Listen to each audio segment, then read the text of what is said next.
source de découragement, source d'échec définitif.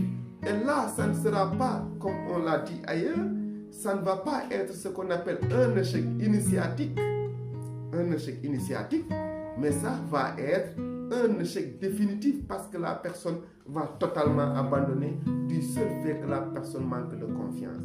Ce que moi je vous demande, c'est de jamais arriver effectivement à douter totalement de vous, à vous dire que vous n'êtes pas en mesure d'y arriver jusqu'à ce que ça inhibe votre capacité à progresser.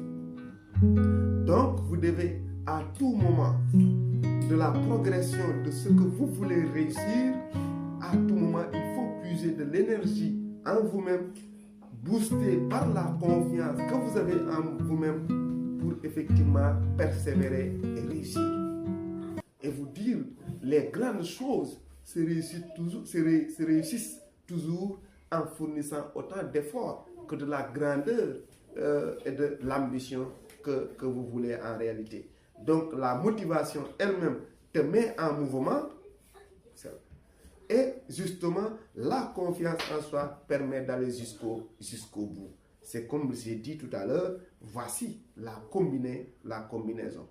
Pour conclure maintenant sur ce point, une conclusion sur ce point relative à la confiance en soi et l'échec, la confiance en soi et le doute, mais également la confiance en soi et la motivation, voici ce qu'il faut retenir. La confiance en soi ne se construit ni dans la perfection, ni dans l'absence de peur. Ce qui veut dire que, en réalité, ce n'est pas parce que vous êtes parfait, seulement vous avez toutes les compétences que vous devez avoir confiance en vous. Non. Même si vous n'avez pas suffisamment de confiance, même si vous n'êtes pas parfait, mais dites-vous que vous êtes en chemin. C'est sur le chemin même que vous devez découvrir les nouvelles compétences qu'il vous faut effectivement pour réussir votre projet et réussir votre objectif de vie. Il arrive parfois que vous entreprenez un projet que vous voulez réaliser. Peut-être même c'est votre carrière, c'est votre domaine dans lequel, votre profession. Mais au fil du temps, ne dites pas que je ne vais pas choisir cette profession parce que je n'ai pas toutes les compétences nécessaires. Non. Parfois, vous pouvez entrer dans une profession et au fil du temps, vous allez acquérir de nouvelles compétences.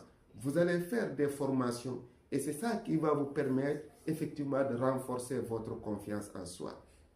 Donc, confiance en soi et développement de compétences vont de pair.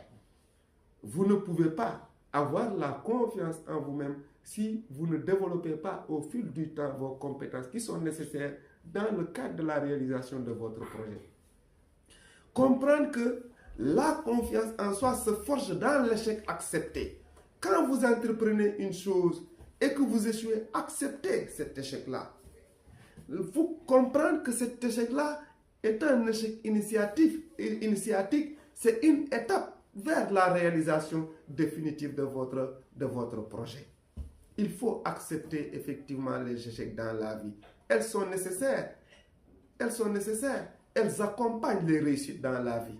Il n'est pas possible de réussir sans pour autant, par moment, que vous passiez par des moments d'échec.